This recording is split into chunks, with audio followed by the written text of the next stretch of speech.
Welcome to Active Minds Hub. This is Justice August.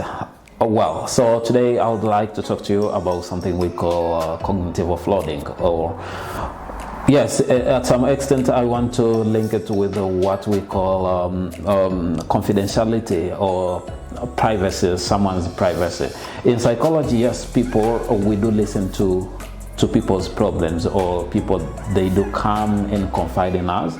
They share the confidential information, or they are willing to share with us what they've been through at a particular period of time or in a certain given time. This is a very difficult part of this career, because we listen to people's problems that we weren't there when those problems were happening, and at some point they come to, they're consumed, or they feel like they can't handle it anymore. This is a very challenging part of this career, but honestly I can tell you that making them or assisting them navigate through what they're facing till when they reach to the conclusion. Do you know why?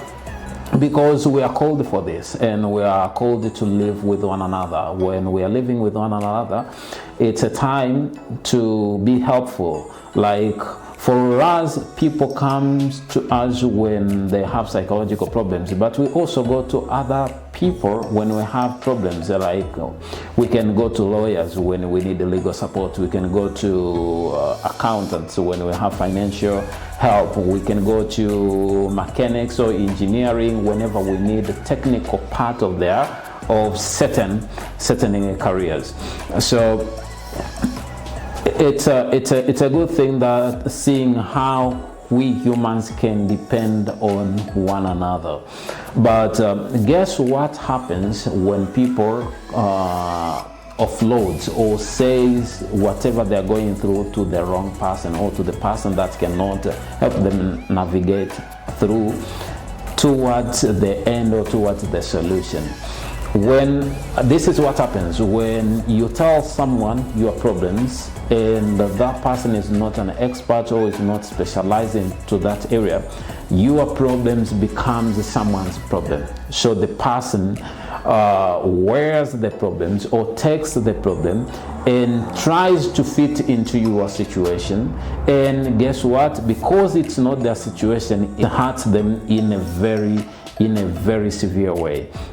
This severity of this problem may not be seen at the beginning, but slowly with time it starts consuming them.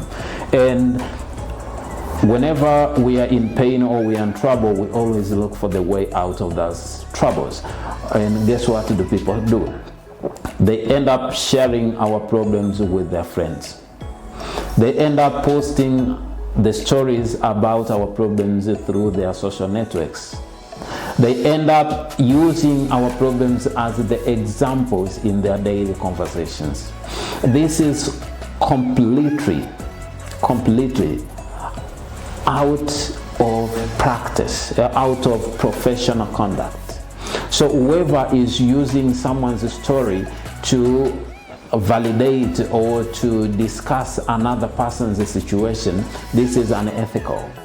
So when we offload what we're going through to the wrong people, those people, they end up feeling bad.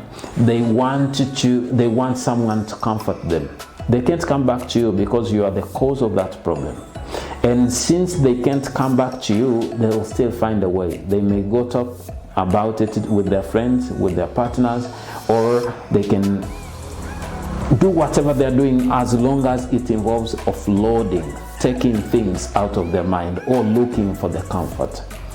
I'm encouraging you, whenever you have a problem and you want to share it with someone, if at all you cannot access the right person, the psychologist, the counselors, or we call them shrink, if you can't have one and you decide to share it with your friend, please use the third person.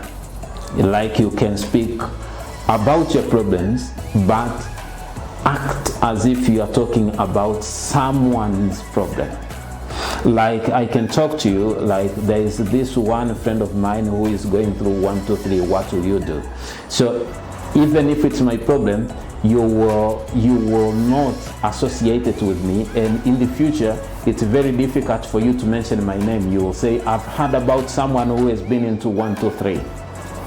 I hope you understanding. So if at all you're going to talk to the person who is not a specialist in that area, make sure you use the third person position. It will be wise, and it will be protective. It will protect you. It will protect your identity. It will protect your reputation. And again, it will protect your mental health. When we tell our information to someone who is not expert in that area, we jeopardize their mental health, and they'll be looking for help.